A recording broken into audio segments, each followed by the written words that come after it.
Dear friends, so today in this video lecture we will discuss about the third stage of the super heterodyne radio receiver. In the previous lecture we have discussed about the circuit of a mixer stage.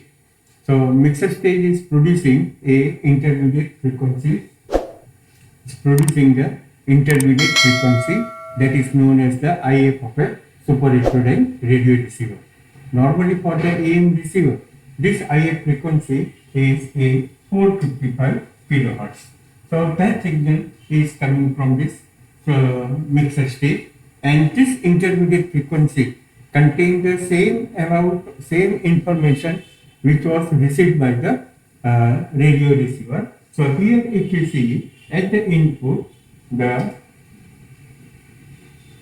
signal will be like this, but the carrier frequency is a 455 kilohertz. Right? Now this signal is very weak and that cannot directly drive the detector stage. In detector stage we have a envelope detector where we use the diode, and the diode has some cutting voltage. So this amplitude of your input signal should be sufficient so that the diode will be conduct, and therefore here whatever the information or the intermediate frequency is there, we have to amplify this signal up to certain level which can drive the detector state. Basically the IF amplifier is a kind of a tune amplifier. It is a tune amplifier, and normally in the radio we have two stages of the IF amplifier because the single stage is not able to drive the detector stage. So the two stage of the tune amplifier is there. Here if you look at this circuit diagram, so first of all at the input we have a tank circuit or the tune circuit is there. This is actually a part of your mixer stage. Here this is a part of the mixer stage where this L and C is tuned for a 455 kilohertz. This is tuned for a 455 kilohertz. And here whatever the device we use, which is known as a intermediate frequency transformer, that is the IFT1. Here this is known as, this part is known as the IFT1, and here in the primary is connected to the mixer stage and the secondary is connected to the amplifier circuit. So basically this transformer is used to match the impedance between the mixer stage and a amplifier. So here it is connected. Now here the transistor T1 is a kind of a tune amplifier. So on the collector again we have another tank circuit is there. This tank circuit is tuned for again a 455 kilohertz. Here whatever the value of this capacitor and the inductor is there, so this is a tune for a 455 kilohertz. This transistor is biased through this VCC. Here the supply is connected, and through this resistance R1 here the current will pass, then it is passed through this inductor, and then here the current will pass or the voltage is given to the collector of the transistor T1.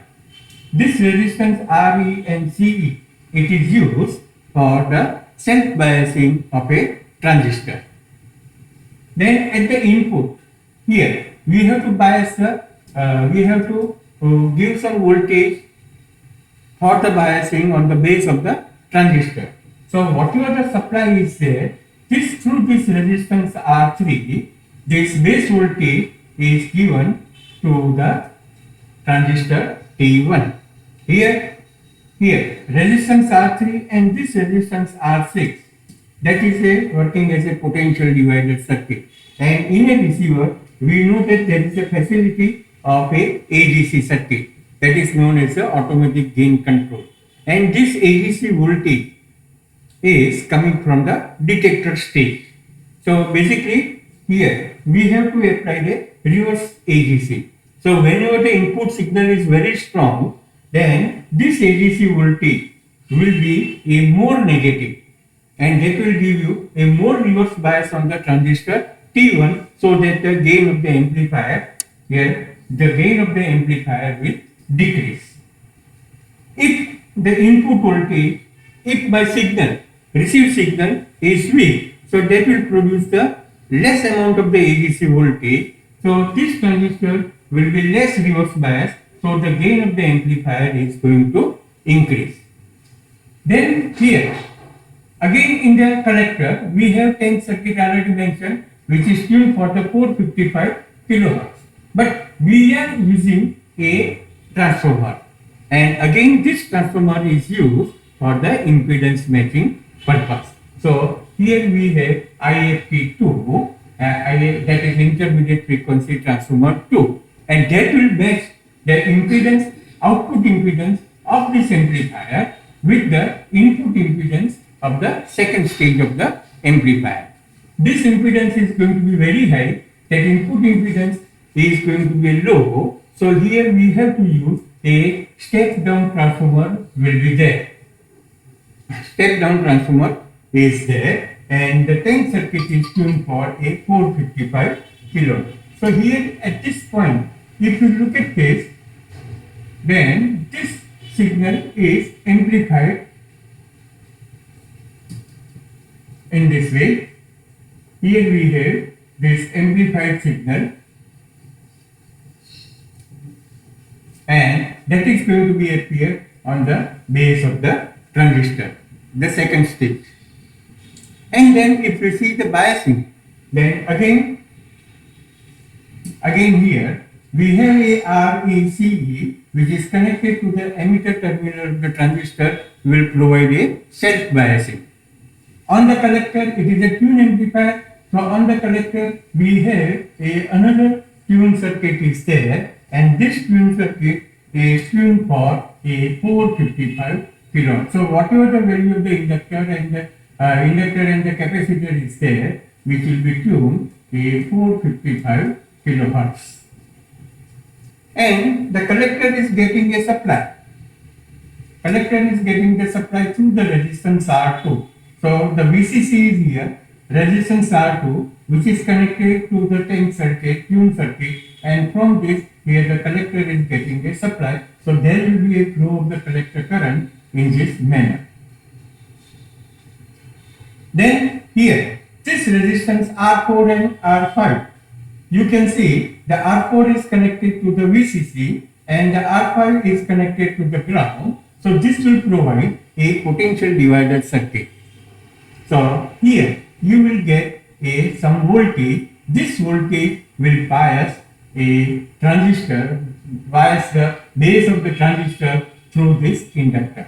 So here whatever the voltage will be there, that will be DC voltage will be appear on the base of this through the inductor, and in this way this resistance R4 and R5 are used for a biasing of a transistor T2.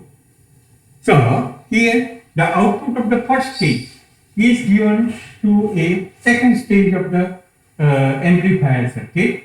Yes, in the second stage again we have a tune circuit, and this transformer here IFT3 is there.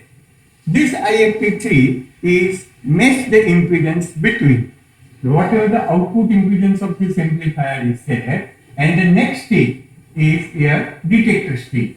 So the input impedance of the detector stage is not going to match with the output impedance of the second stage of the amplifier, and therefore the matching of this, here we require one more transformer which is known as intermediate frequency transformer 3. So remember, here we have a two stage of the IF amplifier, and we have to use a 3 IFT. First IFT is matching the impedance between the mixer stage and the input impedance of the first stage of the amplifier. The second IFT is used to match the impedance between the output impedance of the first stage of the amplifier to the input impedance of the second stage of the amplifier. And the third IFP is used for matching the impedance of the output impedance of the second stage of the amplifier to the detector stage. Here, this tune amplifier, the gain is very high. So the circuit is going to be we know that the gain is very large, so circuit will be unstable. And therefore, to reduce this gain or to improve the stability of the amplifier, always we provide a kind of a negative feedback. So here we have this negative feedback which is provided through this capacitor Cn, which is known as a neutralization capacitor. Remember, the Cn, this Cn is known as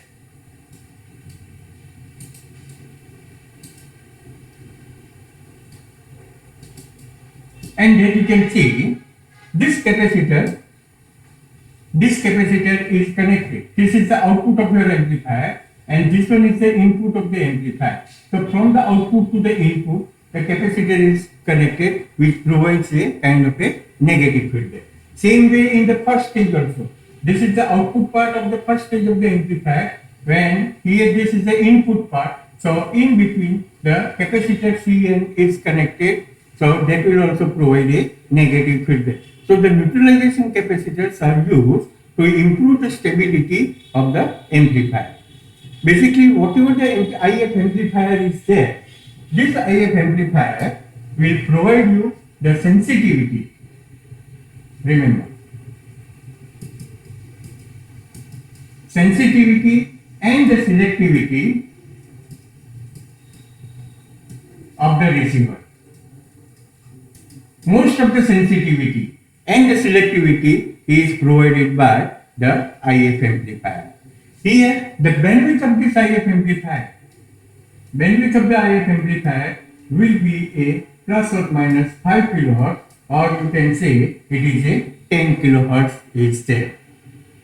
So here, this amplifier bandwidth is such a way that when we receive the signal amplitude modulated wave, then at the same time it has to receive the lower sideband frequency as well as the upper sideband frequency. Lower sideband frequency will be at a minus 5 kilohertz, upper sideband frequency will be at a plus 5 kilohertz. So both the frequency will be received and it will be amplified by the IF amplifier.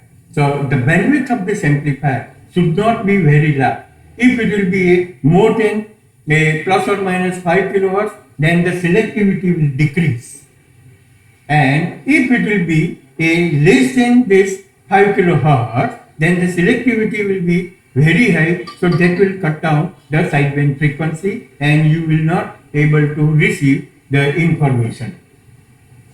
Now second thing, that here in all the case we have used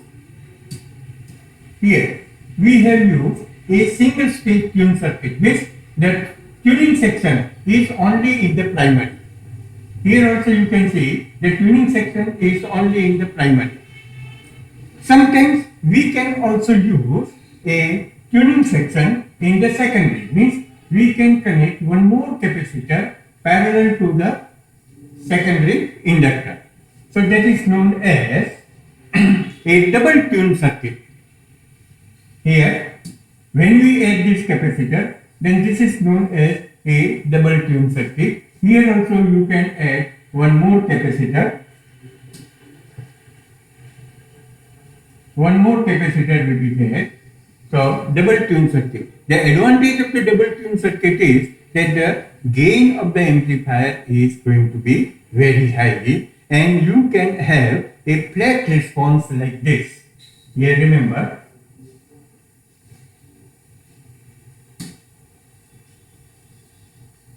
if you have a single stage, then this will be the resonance curve or for a IF amplifier.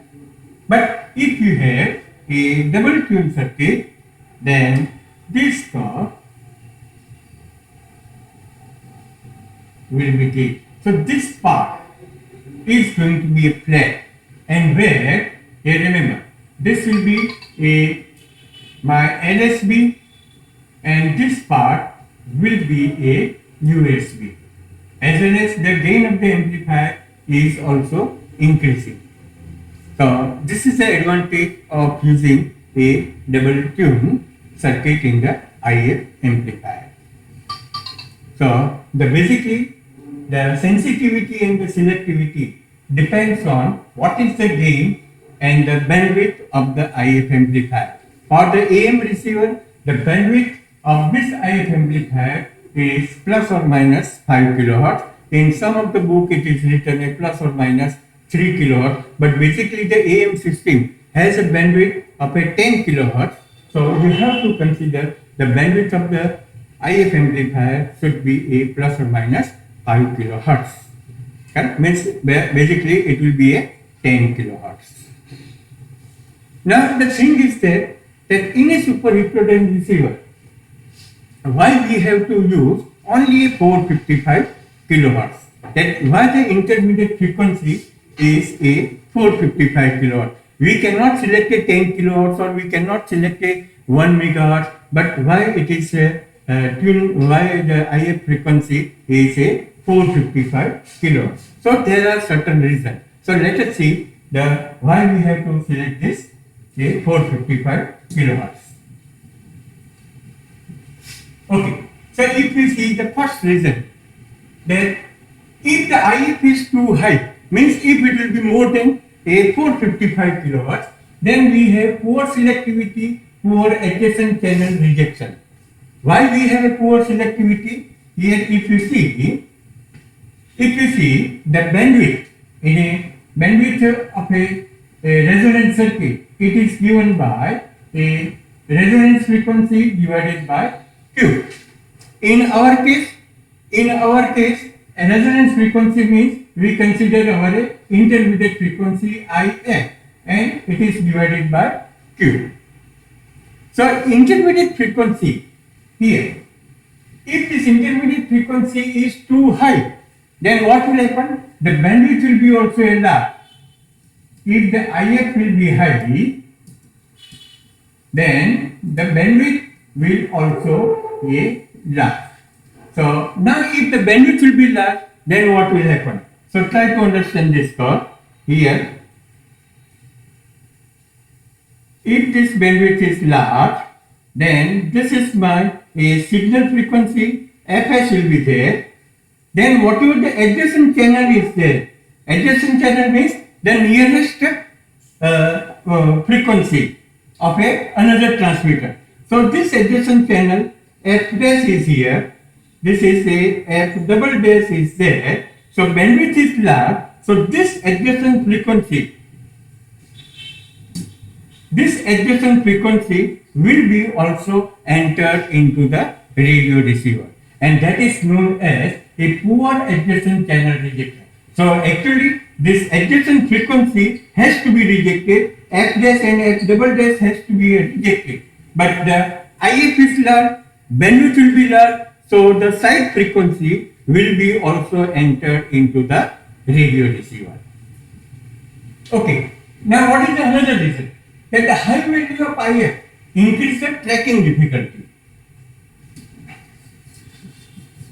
Tracking difficulty means we know that if my intermediate frequency is 455 kilohertz and if I am receiving Fs is a 1000 kilohertz,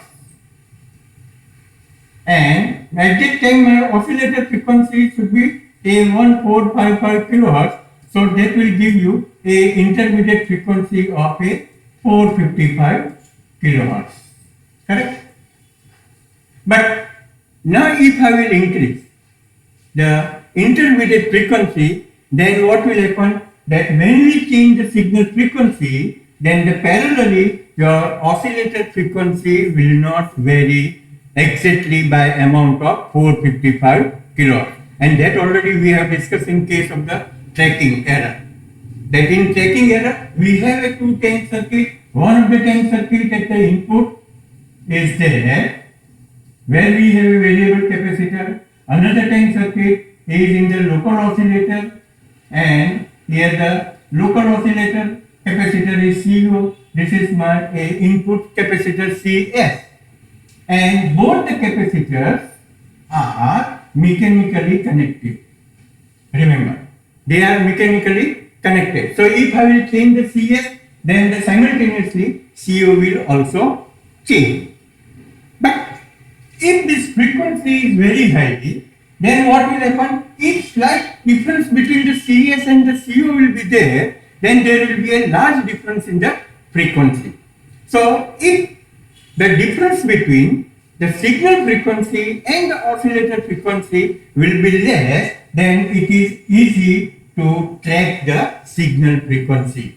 So here we cannot increase the intermediate frequency to a very high value, otherwise the tracking error will increase. Tracking error means what? That your oscillator frequency will be different than whatever the theoretical frequency you are calculating. So this is another reason. What is the third one? If the IF is too low, means instead of 455, if I will take 100 kilohertz, then the image frequency rejection become a poor. What is the image frequency? Already we have calculated. Image frequency is given by FSI is equal to Fs plus 2IF. Correct? And here, what is the rejection? Rejection also we know that is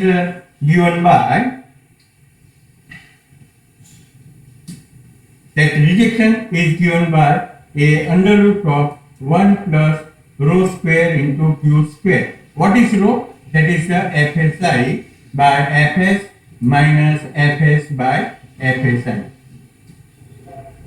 So already you know, for a good receiver, the image frequency has to be rejected. So when it will be rejected? That if the value of the rho is high, and value of the rho is high only possible that if this FSI by Fs ratio is a large. Means FSI by Fs is large in the sense my FSI should be also a large, and FSI must be a large in the sense that my IF frequency must be also high. Again I repeat that if my intermediate frequency is low, then image frequency rejection become a poor. What is the image frequency rejection? That depends on the rho, and rho is FSI by Fs, that is the ratio of a image frequency to the signal frequency. So here we require a rho very high if it is possible that FSI is large, and when the FSI is large, if my intermediate frequency is large. So if the difference between the intermediate if this difference between the signal frequency and the image frequency is large, then only the rejection will be there. And to keep this large, my intermediate frequency has to be a very high, and therefore we cannot select a very low value of the intermediate frequency. Then what is the fourth one? A very low IF can make the selectivity too sharp, cutting off the sideband. Just now I already explained that if this is high, then we have a poor channel rejection. Now the reverse. What is the reverse thing? What is the reverse? That the low value of the IF make the selectivity too sharp. Too sharp in the sense, here again I will write a formula for this, that the bandwidth is given by a intermediate frequency divided by Q. So IF is low, then the bandwidth will be also a low. Bandwidth is low in the sense that the resonance curve is going to be very sharp. If the resonance curve is sharp, then here this is by a signal frequency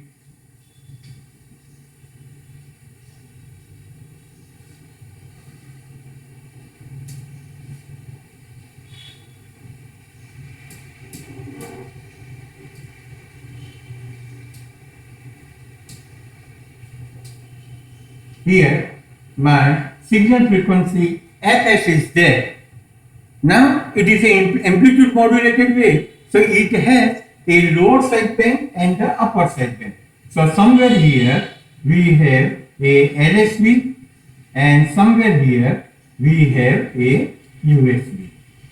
So now you can see that this resonance curve is sharp and the bandwidth, if you look at this bandwidth will be this much.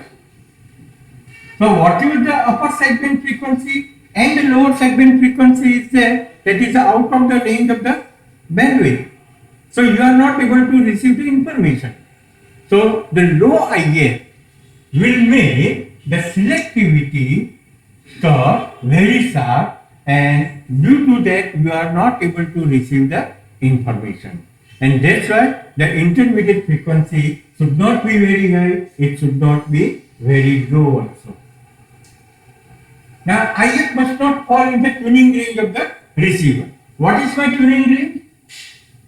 Tuning range is where my minimum frequency is a 550 kilohertz, maximum frequency is a 1600 kilohertz. So I cannot select my intermediate frequency, I cannot select within this range of a tuning. So if it will be there, suppose my intermediate frequency is a 1000 kilohertz. If I am selecting this, then in a radio, what will happen?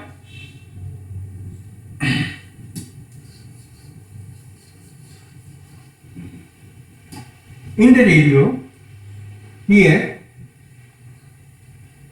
you are receiving this 1000 kilohertz. My oscillator frequency, remember, oscillator frequency will be what? A Fs plus Fi. Means here, suppose I am receiving a Fs is equal to a 1000 kilohertz, means whatever the frequency is here, my signal frequency is there. Then local oscillator will generate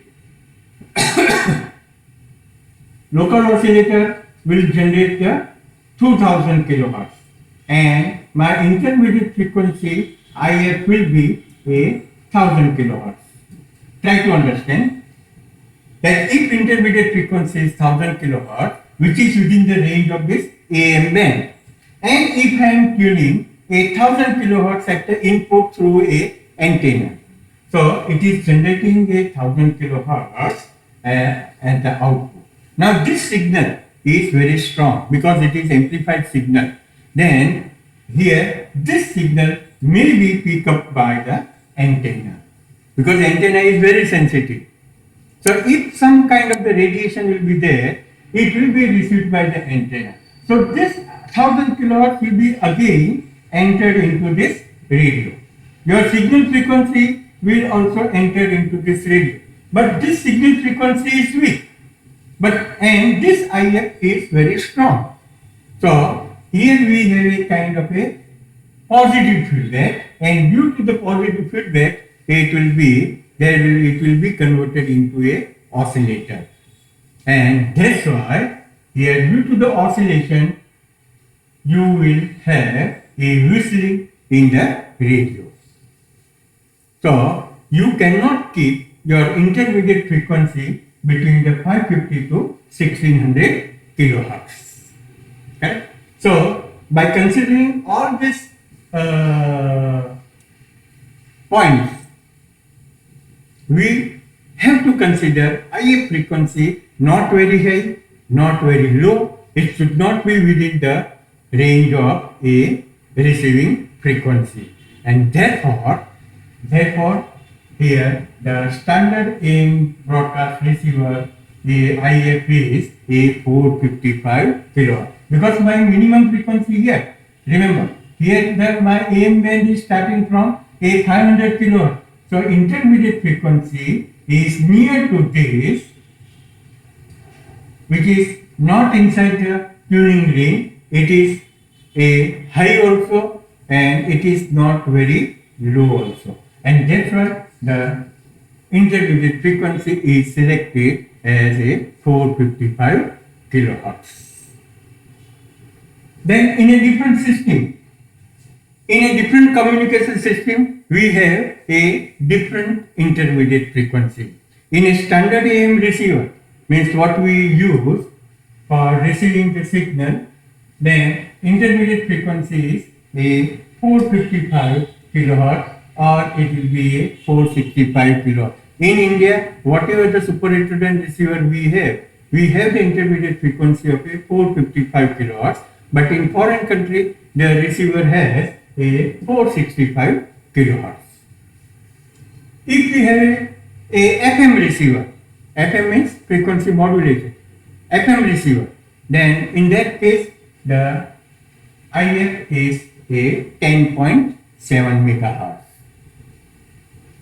In a television system, in television we receive the two different type of the information. The video information is there and the audio information is there. So two types of the carrier signal is received by the receiver, and therefore we have a two different IF, and here the picture IF, that is also known as PIF, is 38.9 megahertz, and sound IF, SIF, it is known as the SIF, it is 33.4 megahertz is there. Then if you have a SSB receiver, SSB receiver means a single sideband receiver which is used in a VHF range, and in that case your intermediate frequency will be between a 1.6 megahertz to 2.3 megahertz. It depends on the types of the SSB receiver. Then the microwave and the radar receiver. Radar is also a kind of a receiver, because in a radar we transmit the signal, we reflect a signal we receive, and this signal has to be a process. So in this system, either we use a 30 megahertz, 60 megahertz or 90 megahertz. That depends on the types of the radar. Okay? So in this way, the different communication system has a different intermediate frequency.